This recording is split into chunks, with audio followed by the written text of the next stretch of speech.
Salut zami mwen. Jodi a nan numéro 479 nan rubrique nou an Ma Bible, mon trésor, toujours pour présenter l'homme comme étant une créature si merveilleuse, nous l'en sommes 8. Un psaume qui célèbre le créateur de l'univers et l'homme en particulier. Dans psaume ça, nous joignons plusieurs éléments solides pour correr doctrine création. Ce psaume présente à la fois la petitesse de l'homme par rapport à l'immensité de la création et la magnificence et la grandeur de l'homme comparé aux autres éléments de la création. Mais toute dimension ça est enveloppée de la majesté du grand Dieu créateur. Psaume nan commencé dans verset 2 en exaltant le roi des rois, le Seigneur, le grand créateur. Éternel, notre Seigneur, que ton nom est magnifique sur toute la terre. Et psaume l'a terminé toujours en exaltant le grand créateur. Éternel, notre Seigneur, que ton nom est magnifique sur toute la terre. Dans verset 2 à verset 3, psaume 8 présentait la puissance et la majesté divine. Le Seigneur est maître de sa création. Il est majestueusement élevé au-dessus de tout. Il domine tous les éléments de sa création. Li servi ak bagay qui semblait insignifiant pour laguer ennemi yo dans confusion. Le grand créateur n'a pas de pareil. Il est incomparable. C'est ça qui expliquait l'insignifiance de l'homme dans verset 4, verset 5.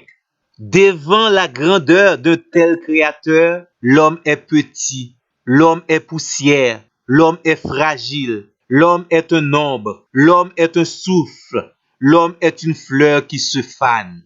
Mais yon nan bagay qui pi belle dans somme là, c'est l'empreinte du grand créateur dans la vie de cette créature de poussière. Et ça changeait complètement la nature de l'homme. Il est créé à l'image du Seigneur. L'idée de couronne au verset 6 semble nous dire que Dieu a intronisé l'homme, sa créature si merveilleuse, sur tous les éléments de sa création. Ce psaume est vraiment magnifique. Dans ce psaume, la créature se définit par rapport à son créateur. L'homme est créé pour une relation, une communication, une communion personnelle avec le Créateur. Verset 7 là dit nous, l'homme a reçu de Dieu la vocation de dominer la création tout entière. Cela a rapport avec la destinée extraordinaire de l'homme. L'homme, la créature fragile, mais si merveilleuse. L'homme, cet être de poussière, mais il est le chef-d'œuvre, le couronnement de la création de Dieu. Et David, dans son étonnement, ne peut s'empêcher de poser cette question. Qu'est-ce que l'homme, ô Dieu, pour que tu te souviennes de lui? Et questionnement, ça a été qu'à continuer encore au verset 6. Qu'est-ce que l'homme, pour que tu l'as fait de peu inférieur à toi? Qu'est-ce que l'homme, pour que tu l'as couronné de gloire et de magnificence? Au verset 7, qu'est-ce que l'homme, pour que tu l'as donné la domination sur toutes les œuvres de tes mains? Qu'est-ce que l'homme, pour que tu as tout mis sous ses pieds? Zami mwen, tendez bien. Tous ces privilèges, toutes ces bénédictions font de l'homme une créature si merveilleuse. Là ou prend sang pour li psaume 8 là, la réveiller dans ou même un sentiment d'admiration, d'adoration, de remerciement au grand Dieu créateur. Et deuxièmement, ça produit dans ou même une nouvelle perception de votre personne.